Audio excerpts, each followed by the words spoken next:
도미부인상은 2004년에 그 강동구가 건립을 했습니다.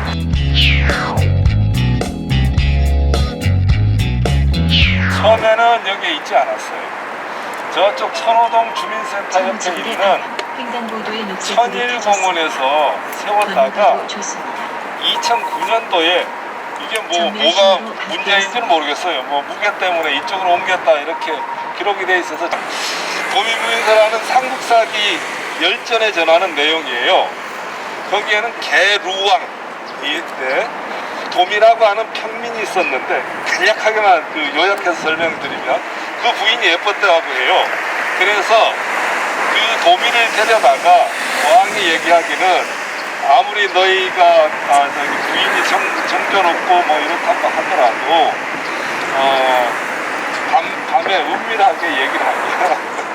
그 여성은 정조는 무너질 거다 이런 취지의 얘기를 해요. 그래서 내기를 하자. 그래서 다른 신하를 시켜서 왕으로 변복을 한 다음에 도미 집에 보내요. 그래서 내가 왕인데 너는 이 왕의 나라 백성이니까 너는 내 여자다 이런 식으로 얘기를 합니다. 그러면서 나의 수청을 들라 이렇게 해서 했는데 도미 부인은 그 수청을 들라고 하는데 본인이 그날 저녁에 들어가지 않고 집에 사내를 단장을 시켜서 들여보내요. 그 방에. 그래서 이 신하가 왕으로 변복한 이 신하가 도미 부인이 아니란 걸 눈치를 채고 화를 냅니다. 그리고 나서 궁으로 돌아와서 왕이 명하기를 도미 부인을 궁녀로 삼았어요. 그래서 궁에 데리고 와서 밤에 수청을 들 것을 침실에 들 것을 요구하자 도미 부인이 지금이 생리 중이니까 다른 날을 잡았으면 좋겠다 이렇게 얘기하고 도망을 칩니다. 그 사이에 왕은 도미를 눈을 멀게 하고 내쫓아버려요. 그래서 도미 부인은 도망을 나와서 강가에 울고 있는데 때마침 배가 한 척이 와서 그 배를 타고 갔더니 천성도라고 하는 섬이 있어서 거기에 내렸는데 도미를 만나게 된 거예요. 그래서 이 부부가 거기서 북쪽으로 상봉을 한 다음에 어디로 발색되게 됐냐면 산산, 고구려의 땅인 산산이라고 하는 데로 가서 살았다 이렇게 기록이 되어있어요. 근데 삼국사기 지리지에 보면 산산이라고 하는 데는 신라 삽죽은 산산현이라 이렇게 적혀 있어요. 근데 이 산산현이 어디냐 하면 학자들은 비정컨대 여러 가지 자료와 이런 것들을 비교하여 추정컨대 지금의 원산쯤이 될 거다 이렇게 이제 추정을 하고 있습니다. 그런 내용이에요. 그런데 이 도미 부인과 관련해서 이제 뭐가 그러면 문제인가 하면 이 사람이 이제 그때 당시에 왕을 삼국사기에는 개루왕이라고 적었습니다. 백제의 왕은 31명인데 한성백제 시기에 21명의 왕이 있었어요. 근데 4대 왕이 128년 이때 제위했던 2세기에 제위했던 4대 왕이 개루왕이 있어요. 그리고 21대 왕 장소왕한테 죽었던 한성백제 마지막 왕의 이름이 개로왕, 다른 표기에서는 근개루왕 이렇게 표기가 됩니다. 그래서 많은 사람들은 당시 기록에 나오는 호수라든가 행정체계 그리고 당시의 고구려와의 관계 이런 것들을 봤을 때 4대 개루왕이 아니라 21대 개로왕일 것이다 이렇게 추정하는 학계의 다수의 편설입니다. 그런 상황이고요.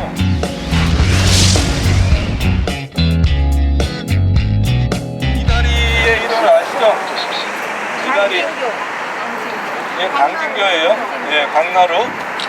이 다리는 한강의 다리로서는 세 번째로 놓였어요. 첫 번째가 1900년에 철교, 한강철교가 놓였고 두 번째가 지금 한강대교인 1917년에 한강인도교가 놓였고요. 세 번째는 1936년 9월에 광진교가 놓였습니다. 그러다가 이 다리가 놓여서 이쪽이 굉장히 큰 들판이었고 이쪽을 통해서 추풍량이나 이화령, 세제 이런 데를 넘어서 영남으로 가거나 아니면 저쪽 문막, 원주로 통하는 그런 일산이 물류와 이런 것들이 많이 오가는 그런 나루였기 때문에 여기다 다리를 놓게 되고요. 그러던 차에 6.25 전쟁 때 폭파가 됩니다. 그리고 52번도 여기 설명이 나와 있는데 미군에 의해서 복구가 돼요. 그렇게 유지되다가 85년부터 너무 노후해서 1.5톤 이하는 통행을 못하게 했고, 그리고 94년 성수대교 붕괴 사고가 나니까 96년 철거해버려요. 그래서 97년도에 공사를 다시 시작해서 2003년에 개통을 했고, 이따가 이렇게 쭉 걸어보겠습니다만 뷰커브리지라고 해서 오세훈 당시 시장이, 지금도 시장이지만 한강 르네상스 사업 일환으로 여기에 한계차로를 인도로 이렇게 만들었어요. 그리고 아까 좀 이따가 저기 이제 카페도 만들어진 게 있으니까 여기 한번 가볼 텐데, 그런 시설들도 르네상스 사업의 일환으로 만들었었고요.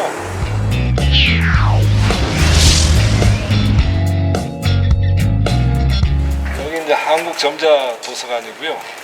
여기에 이 건물이 세워져서 문을 연 건 97년이라고. 이제 여기 와서 보고 있는 이 한국점자도서관은 69년도에 처음으로 종로 5가에서 문을 열었다고 하고요. 그 장애를 가지신 육병일 선생이라고 하는 분이 2천만 원을 갖고 맨 처음에 그 중앙대병원이 필동에 있었잖아요. 대한극장 옆에. 지금은 그 건물이 동국대에서 인수해서 영상센터 뭐 이런 걸로 활용을 하던데, 거기에다가 이제 그 점자 도서관을 열기로 했는데 잘 안 돼서 그 점치는 어떤 분이 이제 종로 5가에 그 건물에 입주하게 되니까 거기다 열자 이렇게 해서 했다가 재정적으로 열악한 상태에서 그 71년도에 북창동으로 옮겼다가 74년도에 뭐 관악구 사당동, 당시는 관악구였습니다. 사당동에도 잠시 있었다가 74년도에 그 타자기 3벌식인가요?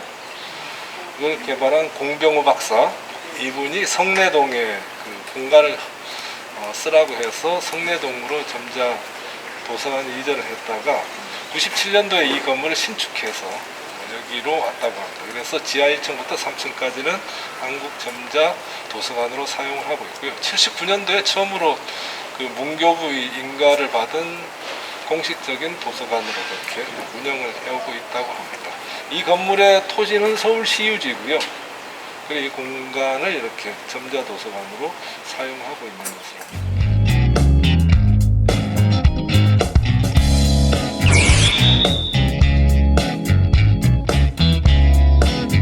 노옥당, 여긴 약업사인데 검색을 해보면 노옥당 한약업사를 이렇게 공식 여기 상호는 약업사로 이렇게 운영을 하고 있고요. 내려오실 동안 제가 막간을 이용해서 이 전남 보성에서 약재를 재배하던 분이 하여튼 이름 기억 안 나네요.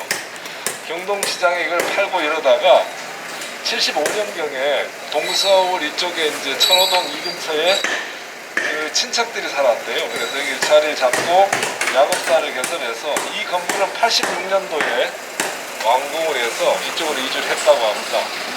그래서 지금은 그 장남이 운영을 하고 있고, 장남이 90년대 중국 가서 중국 한의사 자격증을 따고 이랬는데 약재를 취급하고 이럴 때는 직원이 7, 8명까지 되었으나 2010년도에 약재 제조법이 개정되면서 한약재도 제약사에서만 조제를 하도록 돼서 2010년 이후에는 여기 일감이 굉장히 줄어서 그냥 그 장남 부부가 이 일을 계속 하고 있다 이렇게 전해지고 있습니다.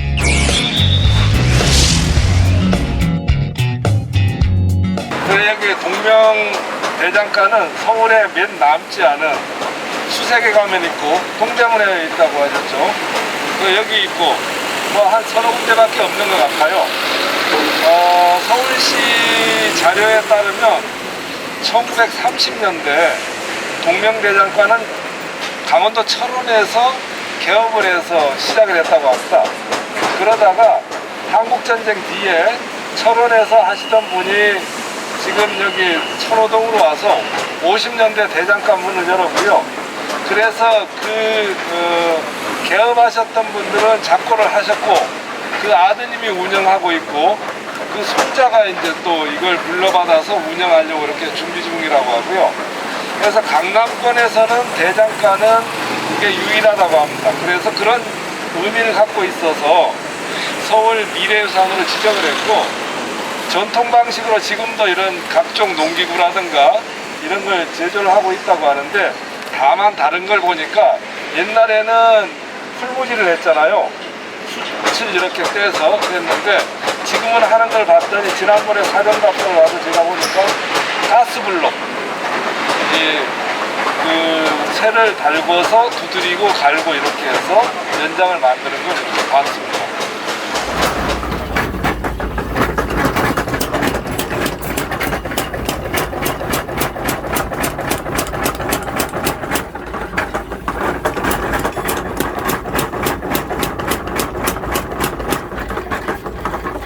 저는 이제 거의 15년 다 됐을 거예요. 14년, 15년 됐죠.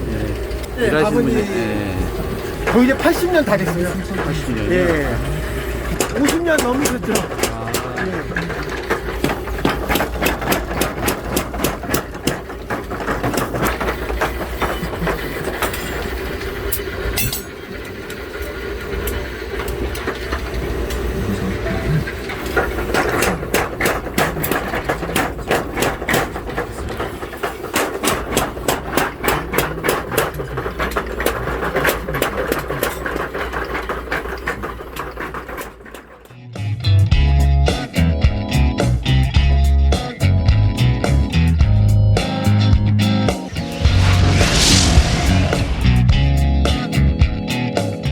이 십자성 마을은요 베트남 전쟁하고 관련이 있는데요. 한국군이 베트남 전쟁에 참전한 건 다 아시겠죠? 네 차례에 파병을 했습니다. 첫 번째는 64년 9월, 두 번째는 65년 1월, 그리고 세 번째가 65년 3월, 그리고 마지막 네 번째가 66년도에 파병을 했고요. 파병한 인원은 대략 한 31만 4천 명, 인원은 그렇겠고, 그 중에는 이제 그 명호부대 용사들아 이런 노래들 있고, 담배는 그 청자, 노래는 추자로 유명했던 김추자 씨가 부른 월남에서 돌아온 김상사 이런 노래가 나왔듯이, 공수부대도 갖고, 이런 형태였는데, 이제 그 중에 수송단도 하고 이렇게 했어요.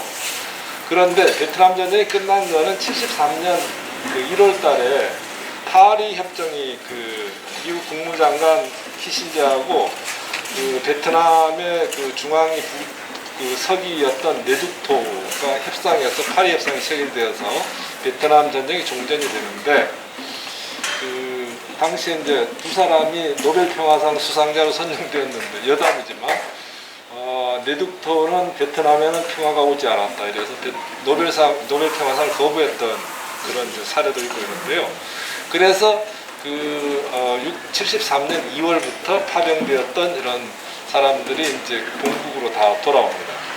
그런데 당시에 전상자들, 다친 분들을 위해서 이곳에 5,000평의 대지에 101가구의 주택을 지어서 여기에 마을을 조성하게 되죠. 그 중에 70가구는 해병대 다친 사람들, 그리고 30가구는 그냥 육군 사상자 가족들이었고요.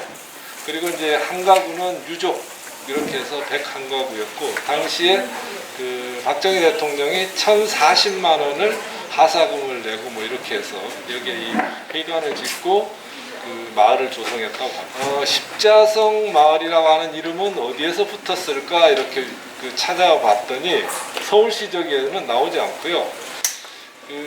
파병된 그 부대 중에 백수송단이 있습니다. 그러니까 여러 가지 지원을 하기 위한 백수송단의 부대 이름이 십자성 부대였어요. 그래서 아무래도 추정컨대 명확한 근거가 있지 않으니까 하지만 아마 수송 부대가 이 마을을 짓는데 그 지원을 하면서 이 마을 이름을 십자성 마을이라고 붙이지 않았을까 이렇게 생각을 해봅니다.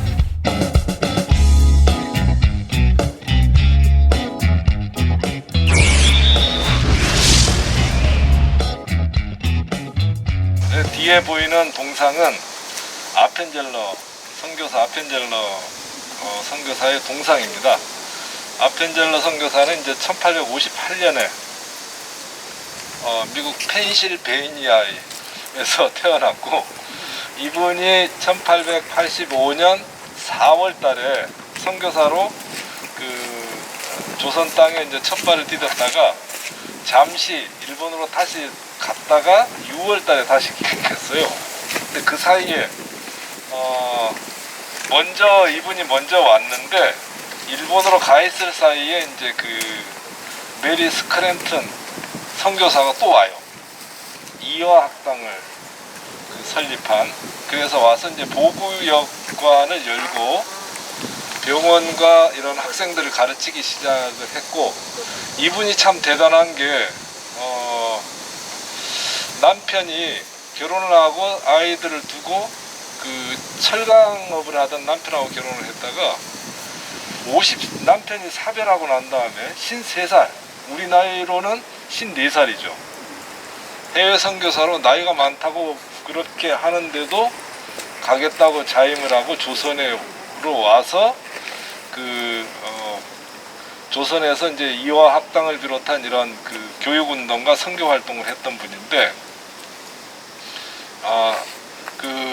저 아펜젤러 이 선교사는 그래서 이제 와서 그 스크랜턴 여사가 살고 있던 지팡을 하나를 빌려서 학생들을 가르치기 시작합니다.